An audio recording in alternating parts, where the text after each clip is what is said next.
آج کفارے کے دن کی پاک عید ہے جس پر ہمارے سب قصور اور گناہ معاف کر دیے جاتے ہیں۔ کفارے کا دن وہ دن ہے جس پر خدا خود اس سزا کے لائق ٹھہرے جو ہم اپنے گناہوں کے باعث پانے کے مستحق ہیں۔ پرانے عہد نامے کی تاریخ سے ہم سمجھ سکتے ہیں کہ باپ اور ماں نے ہمیں ہمارے ان گنت گناہوں اور قصوروں سے خلاصی دی ہے۔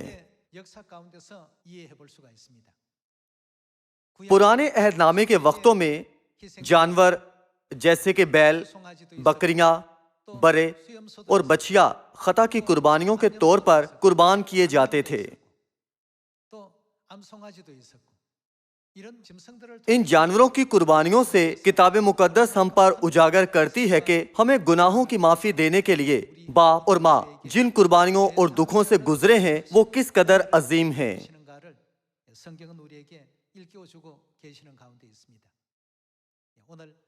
آج ہمیں محض یہ نہیں سوچنا چاہیے کہ آج کفارے کا دن ہے، وہ عید جو ہم مقدس کیلنڈر کے 7ویں مہینے کے 10ویں دن مناتے ہیں۔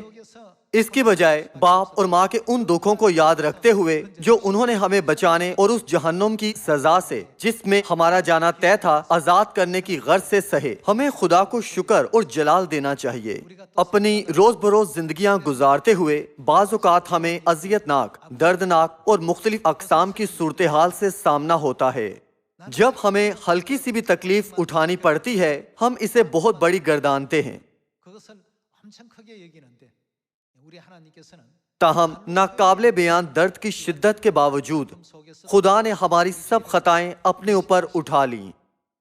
یہ حقیقی امر ہے کہ گناہگاروں کو اپنے گناہوں کا بدلہ خود چکانا چاہیے، تاہم خدا نے جو بے گناہ ہیں صلیب پر قربان ہو کر ہماری بجائے ہمارے سب گناہ اٹھا لیے تھے تاکہ ہم اپنے گناہوں سے آزاد ہو جائیں۔ یہ ذہن میں رکھتے ہوئے کہ کفارے کے دن میں باپ اور ماں کی قدوس قربانی موجود ہے، ہمیں ہر وقت شکر ادا کرنا چاہیے۔ جب ہم کسی چیز پر غالب آنے میں مشکل محسوس کریں تو ہمیں سوچنے کی ضرورت ہے کہ وہ دشواریاں کتنی بڑی تھیں جن سے خدا کو ہمارے گناہ معاف کرنے کے لیے گزرنا پڑا تھا۔ جب ہم کسی حد تک تکلیف میں ہو تو ہمیں سوچنا چاہیے کہ ہماری نجات کے لیے خدا نے اس سے کہیں زیادہ دکھ اٹھایا ہے۔ یوں ہم احتیاط کریں کہ ایسی کوئی بات ہمارے منہ سے نہ نکلے جو ہماری موجودہ دشواریوں، تکلیفوں یا دکھوں کے متعلق بڑبڑاہٹ یا شکایت ہو۔ صرف ہماری نجات کے لیے 6000 سال کے لمبے عرصے تک خدا کس قدر تکلیف میں، اذیت میں اور کتنے تنہا تھے۔ ہمیں کم از کم ایک بار اس کے بارے میں سوچنے کی ضرورت ہے۔ حتیٰ کہ یسوع کے شاگرد جن سے وہ محبت رکھتے اور بھروسہ کرتے تھے سب نے ایک ہی وقت میں آسانی سے انہیں دھوکہ دیا اور اپنی ذاتی بقا کے لیے بھاگ نکلے۔ باپ کی طرفداری کے لیے اور انہیں راحت پہنچانے کے لیے کوئی نہ تھا۔ آج اس کفارے کے دن پر کم از کم ایک بار ہمیں واقعی سوچنے کی ضرورت ہے کہ اس صورتحال میں انہوں نے کتنا اکیلا پن محسوس کیا ہوگا۔ ایسا کر کے ہمیں سمجھنا چاہیے کہ جن مشکلات سے خدا گزرے ان کے مقابلے میں جس اکیلے پن، درد اور غم کا اس لمحے پر ہم سامنا کر رہے ہیں وہ کچھ بھی نہیں ہے۔ سفنیہ باب 3 آیت 18 سے دیکھتے ہیں۔ سفنیہ باب 3 آیت 18 میں یہ لکھا ہے کہ میں تیرے ان لوگوں کو جو عیدوں کے محروم ہونے کے سبب سے غمگین اور ملامت سے زیربار ہیں جمع کروں گا۔ کیا یہ خدا کی مقررہ عیدوں کے حوالے سے ہے؟ میں تیرے ان لوگوں کو جو عیدوں سے محروم ہونے کے سبب سے غمگین اور ملامت سے زیربار ہیں جمع کروں گا۔ دیکھ میں اس وقت تیرے سب ستانے والوں کو سزا دوں گا اور لنگڑوں کو رہائی دوں گا اور جو ہانگ دیے گئے ان کو اکٹھا کروں گا اور جو تمام جہان میں رسوا ہوئے ان کو ستودہ اور نامور کروں گا۔ اس وقت میں تم کو جمع کر کے ملک میں لاؤں گا، کیونکہ جب تمہاری ہین حیات ہی میں تمہاری اسیری کو موقوف کروں گا تو تم کو زمین کی سب قوموں کے درمیان نامور اور ستودہ کروں گا، خداوند فرماتا ہے۔